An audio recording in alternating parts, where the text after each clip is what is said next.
আজকে আমি এই যে নারকেল চিংড়ি রান্না করে নেব। আর নারকেল চিংড়ি এভাবে রান্না করলে কিন্তু সেই টেস্টি। আর চিংড়ি মাছ নারকেল দিয়ে রান্না করলে এমনিতেই মজা হয়, আর চিংড়ি মাছটা তো এমনিতেই সুস্বাদু খাবার। বাচ্চারা এই মাছটা কিন্তু অনেক বেশি পছন্দ করে, আমার মেয়েরাও খেতে পছন্দ করে।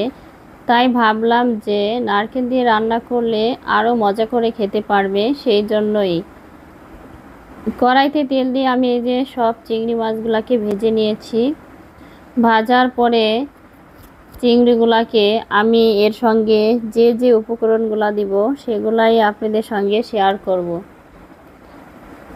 এই যে আমার চিংড়ি মাছ কিন্তু ভাজা প্রায় শেষ। আর আমার উপকরণগুলো হচ্ছে নারকেল আগে থেকে কুড়িয়ে রেখেছি, ওটাকে আবার ব্লেন্ডার করতে হবে, বা কেউ যদি পাটায় বেটে নেন তাহলেও হবে।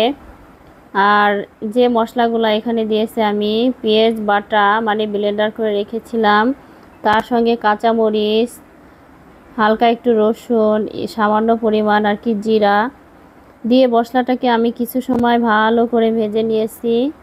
আর এই যে নারকেল বাটা সেটাকে কিন্তু এই যে মশলার সঙ্গে আমি মিক্সড করে দিলাম।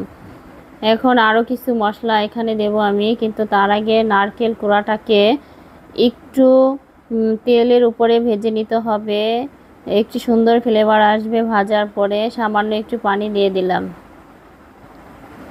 সম্পূর্ণ মশলা কিন্তু আমি মিক্সড করে নিয়েছি নারকেল কোড়ার সঙ্গে। তার সাথে দিয়ে দিলাম হলুদের গুঁড়া, এখানে আমি মরিচের গুঁড়াও দিয়ে দিলাম, স্বাদ মতো লবণ দিয়ে মশলাটাকে সুন্দরভাবে কষাতে হবে কিছু সময়, তাহলে নারকেলের যে ঘ্রাণটা তখন কিন্তু বেরিয়ে আসবে।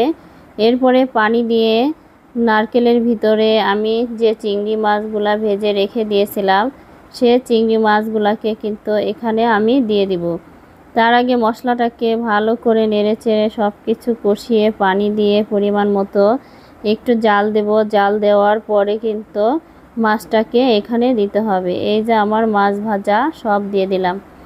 আর এখন মাছটাকে নেড়েচেড়ে সুন্দরভাবে মশলার সঙ্গে মেখে দেওয়ার পরে কিছু সময় জাল দিলে কিন্তু চিংড়ি মাছটার কালারটা সুন্দর আসবে। আর রান্নায় যে আমার শেষ, মাশাআল্লাহ অনেক সুন্দর হয়েছে আজকের নারকেল চিংড়ি।